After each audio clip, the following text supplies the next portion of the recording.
Guys আজকে পান্তা ভাত খেয়ে একদম ভাইরাল হয়ে যাব। তো সকালবেলা উঠে হচ্ছে দেখতেছি কয়টা ভাত আছে, তো আজকে আবার একটু বাহিরে যাব। তো ভাতটা যে রান্না করব ওই টাইমটা নেই। আমি আবার আজকে রান্না করে কিছু কাজ করছিলাম, এই কারণে আর কি মানে একটু লেট হয়ে গেছে। ভাতটা বসায় দিলে ভালো হইতো যদিও। এখন আর কি করার, রাফির বাবাও সকালে তেমন একটা খায় না, আমিও তেমন একটা খাই না, না খাই মানে খাই না বললেই চলে। তাই ভাবলাম ঝটপট করে যে কটা ভাত হয়েছে ওই কটা ভাতই আমরা তিনজন মিলে খেয়ে নিব। একটা হচ্ছে ডিম বেজে নিই। তো এই তো আমার ডিমটা হচ্ছে মানে রেডি। আর ডিম ভাজতে যাব আর হচ্ছে ছিলকা ছিঁড়ে পড়ে যাবে না, এটা তো হতেই পারে না। আমি তো আকাম, আমার দ্বারা এরকম অনেক বেশি হয়। চলেন আপনাদেরকে ডিম ভাজতে ভাজতে একটা টিপস দেই।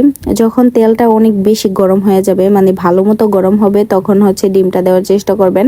তাহলে দেখেন নিচেরটা কত সুন্দর ভাজা হয়েছে। আর এরকম ভাজা, বিশেষ করে ভাত দিয়ে এরকম ভাজা ভাজা হইলে কিন্তু বেশ ভালো লাগে, আমার কাছে কিন্তু খুব মজা লাগে। আর তার সাথে যদি হয় পান্তা ভাত আর আলু ভর্তা, উফ, আর কিচ্ছু লাগে না। দেখেন গাইস, আপনাদের সাথে বকবক করতে করতে আমার ডিম ভাজাটাও কমপ্লিট হয়ে গেছে। তাহলে আল্লাহ হাফেজ সবাইকে, টাটা। সকালের নাস্তাটা করে নেই, সবাই ভালো থাকবেন, আল্লাহ হাফেজ।